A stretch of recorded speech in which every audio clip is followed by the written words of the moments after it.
Hello and welcome to Real Men Feel. I'm your host, author, coach, and healer, Andy Grant. You can visit theandygrant.com to learn more about me. Real Men Feel reminds men that they are human beings and have the right to experience and express all of their emotions. We have conversations that most men are not having, but that all men can benefit from. My guest today is Mark Collins. Mark is a husband, father, pastor, and business and life coach with a passion to see men equipped to be the hero God created them to be. He is also the author of Life Mastery, Living Life by Design, Not by Default. We discuss the importance of purpose, what's in the way of men knowing their purpose, and experiencing our inherent value and worth. Mark displays tremendous authenticity and vulnerability in sharing a very dark time in his life with us.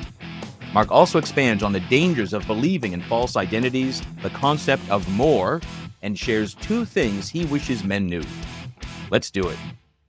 Hello and welcome to Real Men Feel, Mark. Thanks so much, Andy. It's exciting to be here. You are a pastor and a coach. Yeah. And I wanted to ask, which came first, and are they really very different? Well, you're already unpacking something pretty deep. So, it kind of depends on what you think. So the interesting thing is the work that I do with people is really helping to understand one of the titles of the book I have, Life Mastery, Living Life by Design, is your character's your calling. And what I tell them is you're the answer to what you're walking into. It's the secret sauce of all the things that you're doing. And in unpacking it in my own life, that coaching part really came from me living out kind of my desire to see better for people, to see them to be able to overcome challenges, issues, and struggles in their life. And so, linking back in my life, even in my teenage years, going through high school, college with friends that I have, I'd always have friends who had, shared their life with me and the challenges and struggles that they worked on, and being able to really try and advise them from, whatever experience I had had. So that's a very long story to say that coaching probably came first just from the standpoint of trying to help people make their lives better. And then it obviously became more official. And to be totally honest, you could put pastoralship in that bucket as well. And really pastoring is really helping people better their lives. Obviously it's relationship with God, and we could, talk about all those details, but you really summarize it. It's trying to make your life better so that you can really have the impact you're supposed to. In our first conversation, you said something that kind of stuck with me, that God created every man on purpose and for a purpose. Yeah. So do most men have the same purpose, or is this something that's very unique to each person? No, I believe it's unique to each person. You can get into the scriptural side of it and how God makes everybody uniquely and specifically for the things that they're called for. Or you could look at it physiologically, right? And know that every man has a different eye. The iris of your eye is completely different. The shape of your ear is completely different. The pattern of your tongue is completely different. We understand fingerprints are completely different. So much so, Eddie, I don't mean to be a nerd about it, but here's the fascinating thing as I was studying it. Even what we call identical twins, all those things I just talked about, every single one of those are unique, even on identical twins, which is super fascinating, right? Because an identical twin, as I know from having children, maybe you do as well, is a single egg splitting and making 2 different children. So from a single source, each of those attributes are still unique. I mean, so yeah, we are absolutely unique. And every person, every man has a purpose in his life that's unique to him. There may be similarities. There's other pastors like me, other coaches like me, other people who are doing the work that you're doing.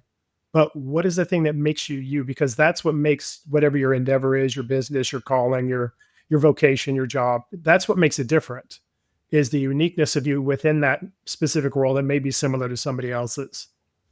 So is that uniqueness your character? How you said your character is your calling? Yeah, absolutely.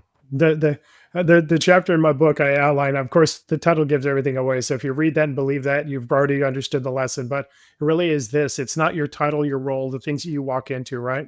It's the unique attributes of you, right? It's your character, it's your value, it's your worth, it's your passion, right? It's your vision. It's those things that make you, that unique man. It's the thing that you are driven by. It's the things that you ignore, right? It's all of those attributes that make you you.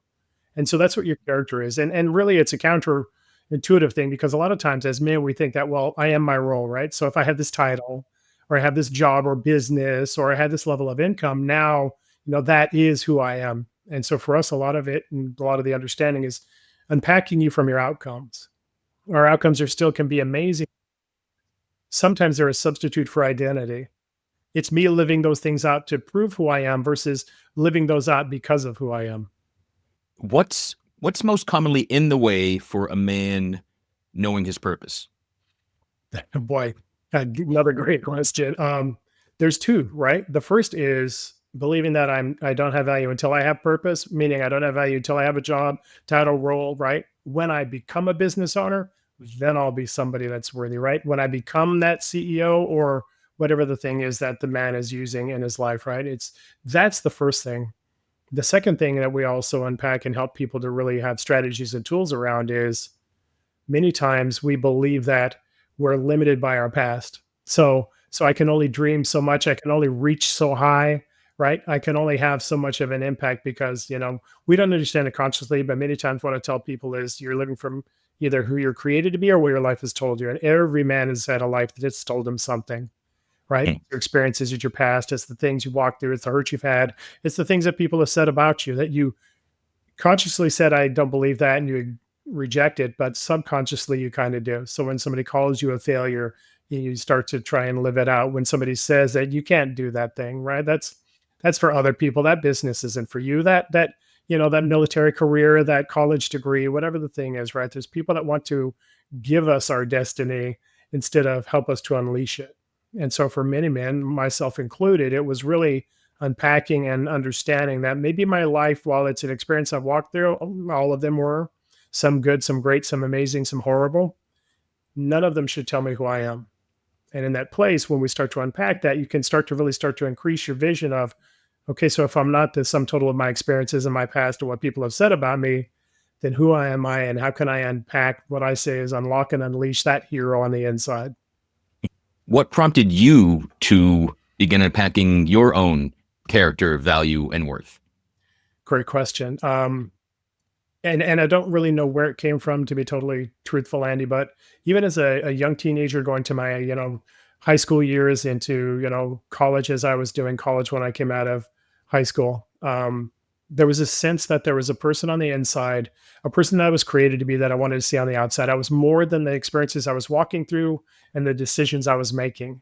I just didn't know how to get that guy to come out right. Instead of fear of failure stopping me from really reaching big things, instead of stopping myself from doing stuff because, what if it fails? What if I can't do it? And all those things that you tell yourself, instead of having those be the outcomes, to really have me walk in confidence and assurance and not just capabilities, but really a passion for really living the life that you're created for.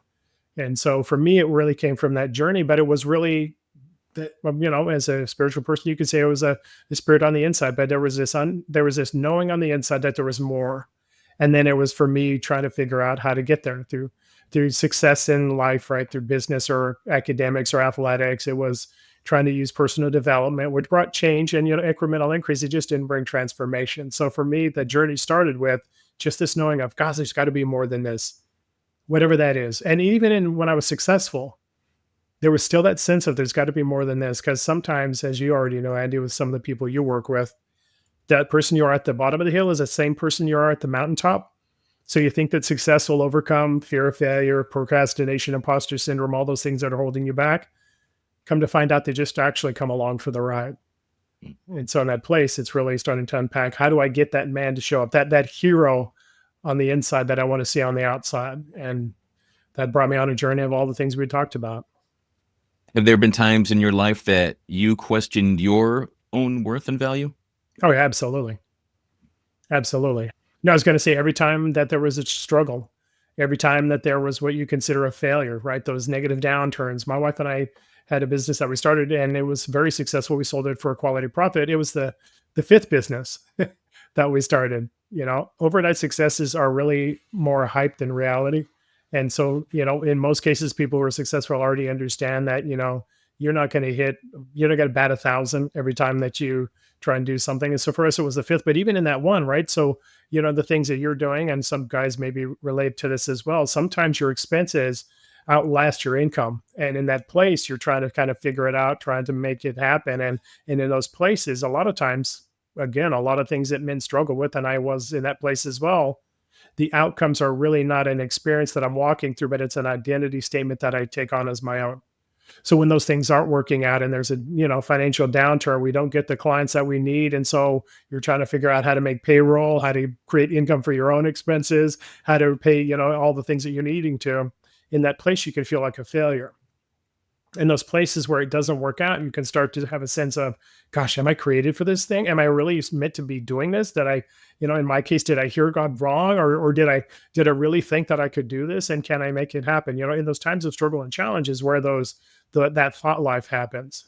I think it was or Joyce Myers who had a book that was titled, I believe, The Battlefield of the Mind. And it really is that case of, who you think you are, you'll become. And your thought life is mostly what you wrestle with. It's not your actions and, education and all the things you're trying to learn, your skill set. It's really battling your mind and the belief systems that the life that you've lived, telling you who you are and overcoming that. So for me, certainly those were some of the things I did as well. Was there any one thing that really clicked it in for you finally, that you were inherently worthy? Yeah. It was more of a journey than a moment, Andy, but there was, several moments along the way where you started to see it, right? And for me, there was the belief system that I am worth more than where I'm at. And in that place, when you start to see that guy show up, when you start to believe that you're more than your outcomes. So when things aren't going well, it's not automatically this feeling of regret or worry or shame that, I blew it, I messed up. And when things are successful, it's really seeing that it's me really living out that calling, that passion, that impact that I'm supposed to have. It's really seeing that guy show up that really resonated and really cemented that belief system for yourself. So far, you've mentioned fear of failure and imposter syndrome. Were those things that you personally faced, or what you see in your clients? Both. Okay. Yeah, both. And the honest truth is, the interesting thing, Andy, is you could put anger, you could put needing to control, you could put insecurity, you could put anxiety. Really, all of these things, the emotions or whatever the titles are you give them, are really at their very core identity statements that you're living. But yeah, imposter syndrome for sure. Not believing that I was, again, in that business when expenses are outpacing income, you start to feel like maybe I'm not qualified for this. Maybe I'm supposed to settle for, doing what I was doing before, not really reach too high or try these things that may be too far out of what I know how to do. Right. So imposter syndrome for sure, and fear of failure. Right. Again, because if you don't know who you are, your world has to make up the difference. And the unfortunate challenge in that is that when my world and my outcomes don't work out the way I want, when it's a failure, and I do that in air quotes, then it's not the experience that's failed, it's me. Mm. Again, when you don't know who you are, my world has to tell me, and it better work out perfectly, or it's going to be something that I have to struggle with. Right. Yeah. And I definitely have been in that place where if my worst critic lives inside my head, then what the world mirrors back to me, I always take the most negative possible take on it. And I said, if fear of failure, imposter syndrome, it all means, oh, I better not do what I thought I was going to do. Oh, that calling was wrong, and I better Yeah. just give up. Right? Yeah. Yeah, absolutely. Either So, you don't start or you give up early when it was something to persevere through, not something that showed you needed to quit. That's excellent. I yeah. appreciate that.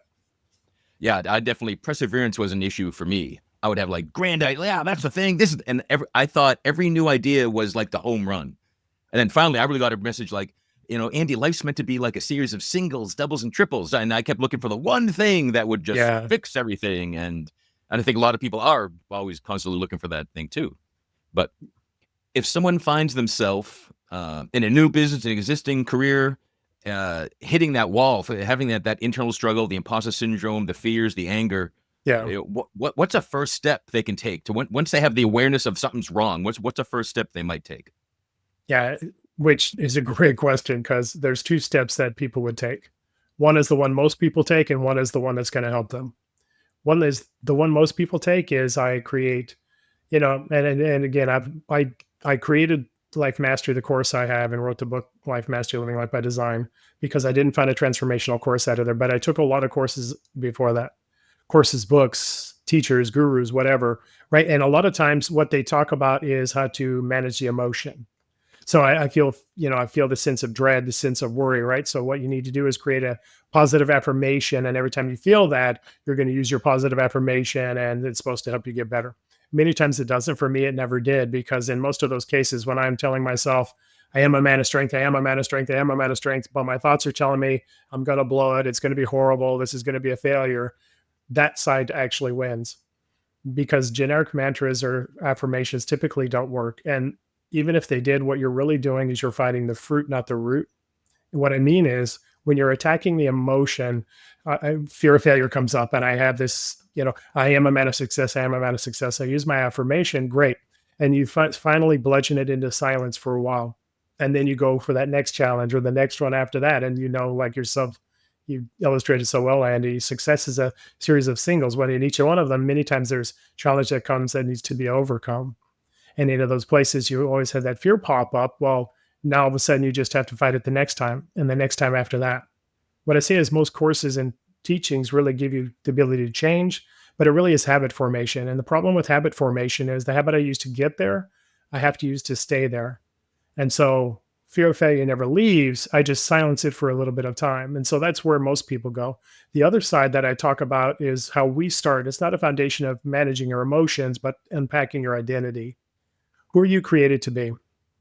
Right? Because who you're created to be is the person that'll show up. It's either who you believe you are or what your life has told you were.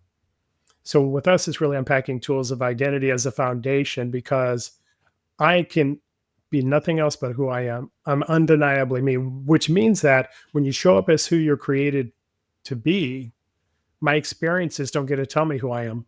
Failure, successes, other people's opinions, things that have been said to me to hurt me. None of them can have an impact unless I believe them myself.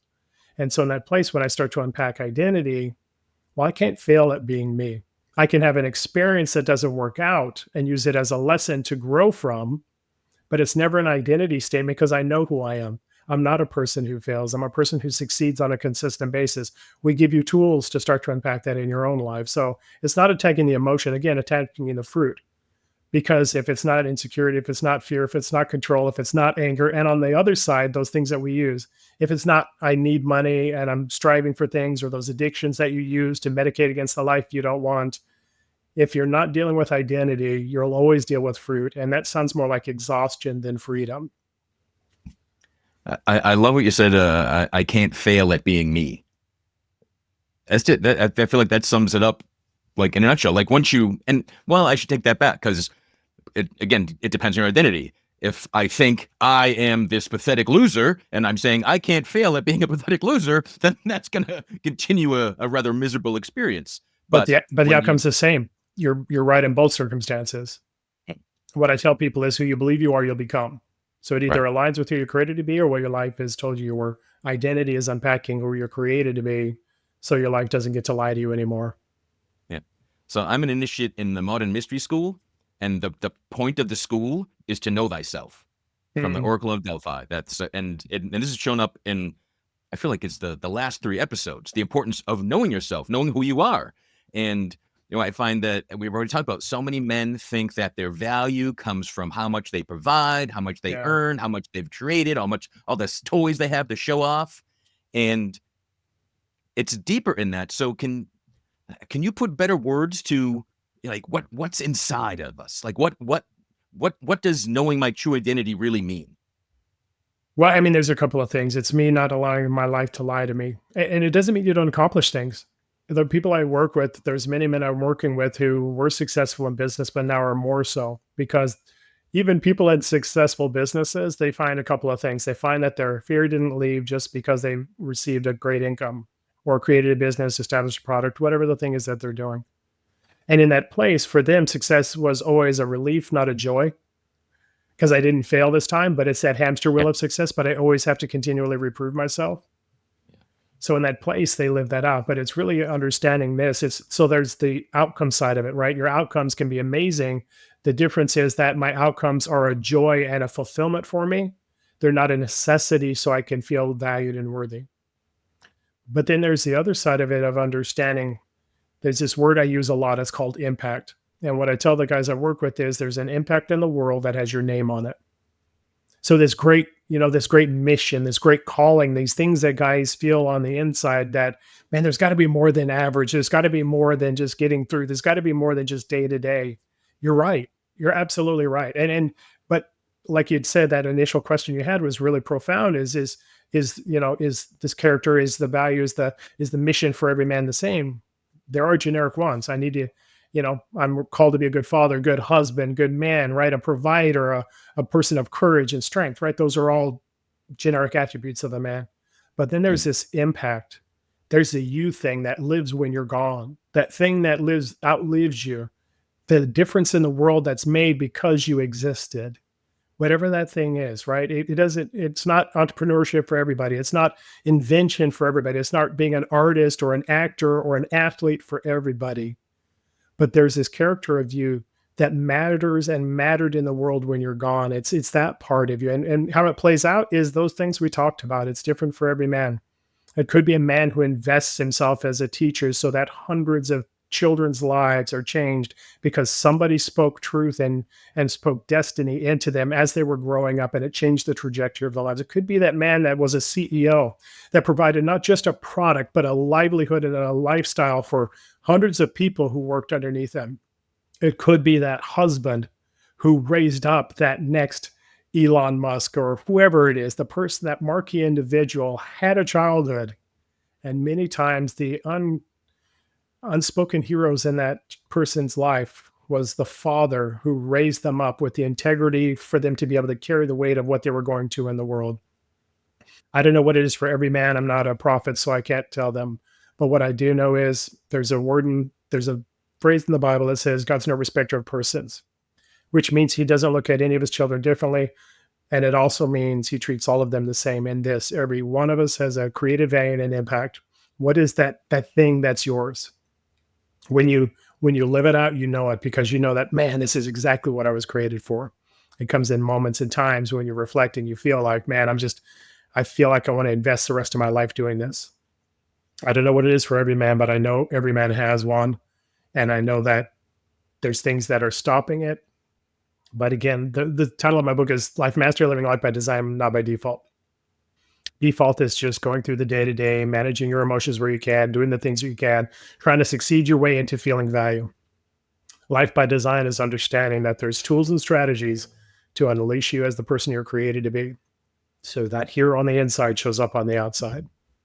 I'm glad you stated all those masculine traits to begin with, because those really are positive aspects of masculinity that all men really need to partake in, live up to, and enjoy the fruits of, because that gets us on our path of having a fulfilled life. But then Yeah. there is the more of what brings you joy, and I love that you're adding joy into that, because that certainly for me growing up, I didn't think joy had a place in any man's life. There was struggle and toil and hard work and effort. No one ever said, "Oh, go be a joyous adult male." Like, what? Like, that was just foreign to me. And the other thing I found, and I can tell that you have found this, is how important service is. Yeah. That was something I did not, or if it was told to me as a child, I missed it. But I find the more helpful I am to anyone else, the more joy I feel as a result of that. Yeah. Yeah, absolutely. And here's the interesting thing, Andy. Nobody has done anything great by only serving themselves. I guarantee you, you can't name one person of all of creation who has ever had a wonderful and amazing impact in the world, but they were only really serving themselves. People that had maybe some success or done some things, but I don't think any man really wants that. I don't think authentically any man really wants to have that as his moniker. And if I could Right. give you the other part of the strength of men, it's also authenticity. It's also honesty. It's also vulnerability. It's also the emotional side of it. I tell people sometimes, I don't know if you've ever seen that cartoon picture of a bodybuilder and it's some guy at the beach and he's got a massive shoulders, arms, chest, and all of that. And then it pans down to his lower body and he's got, these little pencil legs. He, that's kind of like a man who is dealing with strengths, but not the authenticity, dealing with strengths, but not the vulnerability. And for me, finding out that a man is more well-rounded than that, I can be strong and still have emotions. I can be strong and still feel, as you've talked about, which I really love. For me, it was, I mean, not to bring it down or to the conversation, was when my wife and I lost twins. My dad was one of those guys that it's all strength and stoicism and nothing hurts and you don't cry and all of these things, right? He showed emotion in momentary moments. He didn't demonstrate it as a lifestyle. And so for him, it was mostly just that, suck it up, get over it, move on. And I remember a time when we had lost the twins and my wife had to deliver them and we had to go through all of that and I had to go home to tell my daughter, who was a teenager at the time, I wasn't going to tell her over the phone, and I couldn't leave my wife's side while we were both walking through this. She was walking through the delivery, and we were walking through the grief. So at the end of that evening, when I was able to get home to talk to my 14-year-old daughter, from the drive from the hospital to my house, you talked about those moments where you felt like you were called on. It was a moment when I finally gave up living somebody else's idea of what it looked like to be a man. Because in that place, none of those things that my father demonstrated stopped me from feeling crushed on the inside, from feeling such a great and deep loss in my life that I was just weeping, driving home, trying to. My vision was blurred because I was crying so much because we had lost our children. And in that place, it was a pivotal moment in my life of saying, I'm not going to do that anymore. I'm not. It's useless to try and act like nothing matters when you feel like you're crushed on the inside.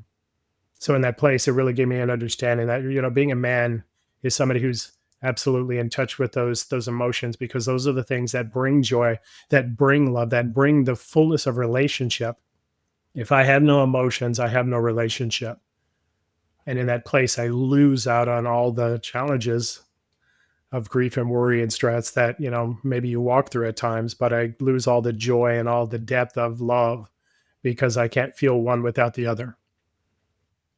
Yeah, I often say to men that if they learned what it means to be a man from someone who was miserable and unhappy and complaining, like, why would you want to follow that? Like, Yeah.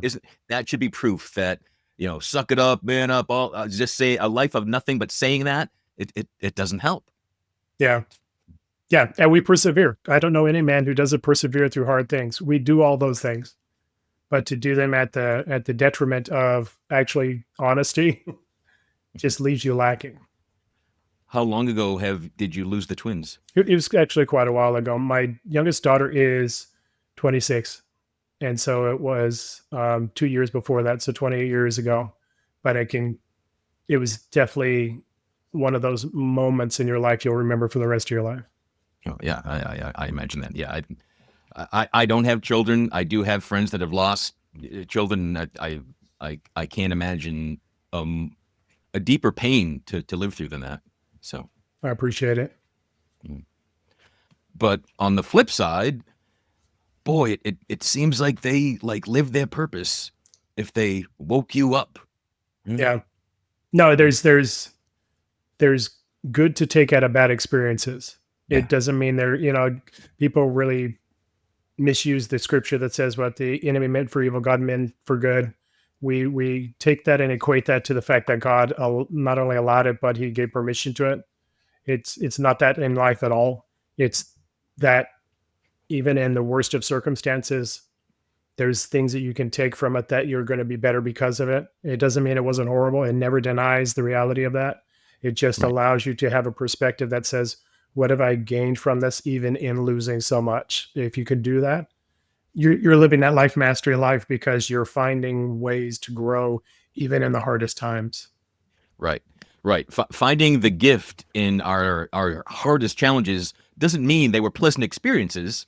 It just means you found something out of it. Yeah. It wasn't, and a lot of people, I used to live this way too. A lot of people think, oh, that happened because life is just horrible and it's just miserable to be here, and being human is just stinks, and we're nothing but pain and we torment and yeah. So I'm very glad you did not go that way. I appreciate it. I was going to ask, is there one thing that you wish more men knew? But I feel like you probably have a list of things. But what's top of mind for what you wish more men knew? I think there's two sides to the coin. The first side is that this dissatisfaction, it's actually a lesson in my life mastery course. It's talking about the gift of dissatisfaction. And the gift in dissatisfaction is, what I tell people is, what I believe dissatisfaction is, again, like with myself, it's that man on the inside, it's that person on the inside saying, there's more than where I'm at, and you're not satisfied because you're not seeing the fullness of the life that you're called for. That's a gift for you, even if you don't realize it, because you're right.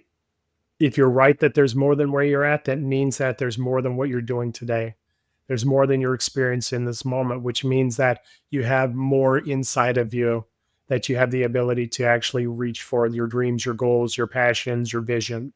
So there's that. And the other part of the other side of the coin is I talked about my history and my past. I talked about going through a bunch of courses that brought change and habit, but not transformation. And so I created the Life Mastery course. So what I tell the people that I talk to is, I believe I've created what is a fully robust, fully complete um, life mastery course that brings transformation in your life. But there's one ingredient I can't bring to it that the other person has to, and it's the belief in themselves.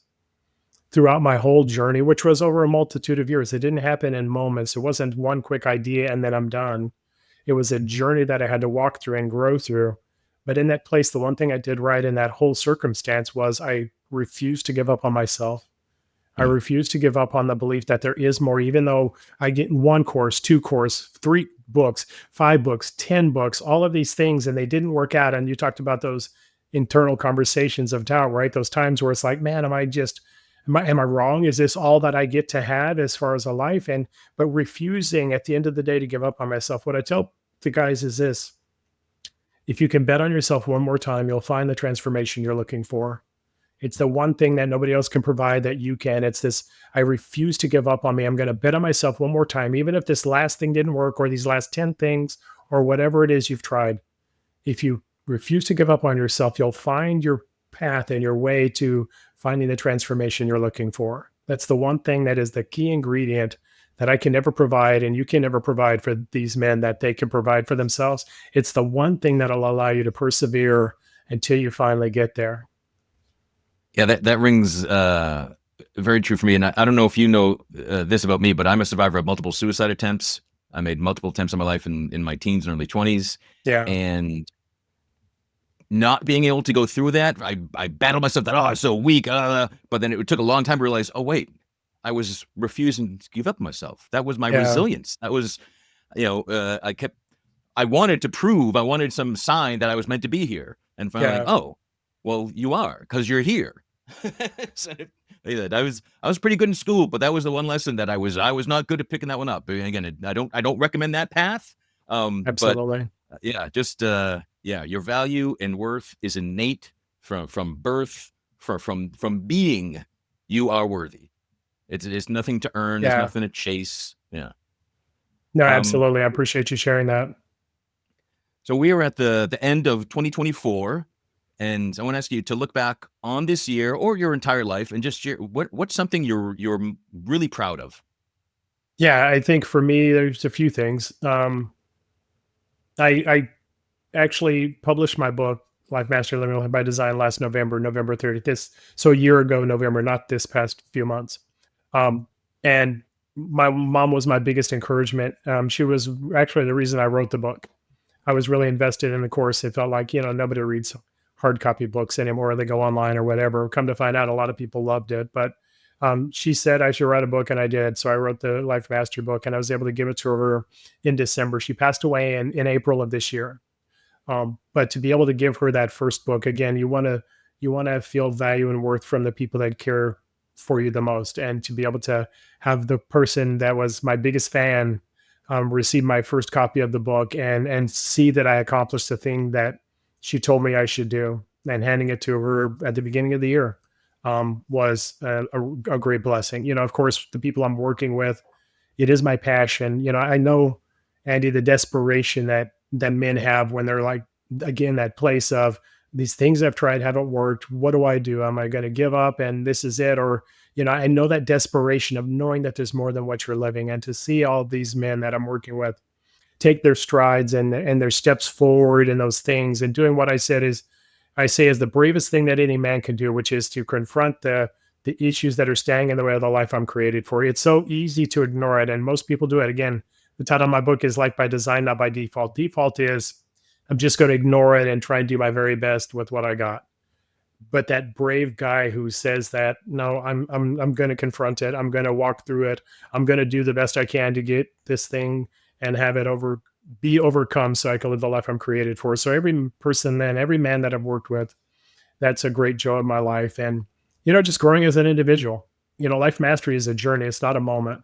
I'm striving for higher things than I've achieved in my life. I'm striving for more depth and understanding of myself and more of myself to invest in others. So that's always a growing experience. And I'm proud for staying the course in those places, not, sitting on your laurels and, saying, well, this is good enough and I've done enough, but saying, what if there's more? And there's always more. Yeah. Yeah. Yes. And again, I used to think that was hard. Why is there always more? It should be. But I'm like, oh, now I've, from a better attitude, I'm glad that there's always more. Yeah. I'm glad that we're never done. Yeah. Yeah, Cool. absolutely. The joy is in the journey, they say. And in that journey, Right. when there's always more, there's always a reason to get up in the morning and invest in the life that you're living. Yeah. So what are you looking forward to? Well, as a business perspective, I have a workbook coming out this year. I'm hoping to get it done by the new year, which is I'm on a tight time frame. And doing some other things and really trying to invest in how to get the message out. So I'm really looking forward to that. All of our adult kids are out of the house, and so I tell my wife this is our honeymoon time. My wife, when I met her, she had a 5 and a 9-year-old, and so when I married, I didn't marry a woman, I married a family, Mm. and so from that point forward, we have never had children in our house until 2 months ago when my last daughter moved out. And so I told her, again, we were poor when we were younger. So our honeymoon was a one night stay at La Quinta Inn. And so I tell her, and we believe this is our honeymoon season. So the things we couldn't do when we were first married, now we get to do. So I'm looking forward to the honeymoon years of our life as well. Awesome. Awesome. That's a great way to look at it. Mark, what's the best way for people to get in touch with you, find out everything you're up to, find the book, the workbook, the class? Where is this all located? Yeah, it's, I'm a one-stop shop. So my one-stop shop is my website. It's freedom-4-life.net, freedom-4-life.net. The course that we talked about, Life Mastery, is out there, and feel free to engage in that. My book I have as an ebook version on my website. So you can see that book out there as well, Life Mastery, Living Life by Design, Not by Default. You can't get the book on Amazon because, of course, you can get everything on Amazon. But if you want the e-version to take on every device you have or any device you have, you can get that on my website. Best place to get in touch with me if you have any questions or understandings you need to have about is life mastered for you, reach out to me at Mark, M-A-R-K, at freedom-4-life.net. Well, thanks, Mark, for not just for being here, but for everything you're doing and for embracing purpose, embracing the more, embracing the joy, embracing the service. This is what the world needs. More men being themselves, being their true selves, and expressing it and sharing it with the world. Thanks so much, Andy. I really appreciate it. Thanks, everyone, for listening and tuning in. And thanks for a fantastic year supporting Real Men Feel. Please visit realmenfeel.org, see the blog post for this episode, which will have all the various links and resources that Mark and I discussed. Wherever you're discovering Real Men Feel, please subscribe, follow, like, share this episode with somebody, post a review or a comment. And if you're not sure where you're going, it is almost impossible to get there. If you want 2025 to be your best year yet, I invite you to book a free clarity call with me, and we'll explore what you want and what's in the way. Visit theandygrant.com/talk. And until next time, be good to yourself.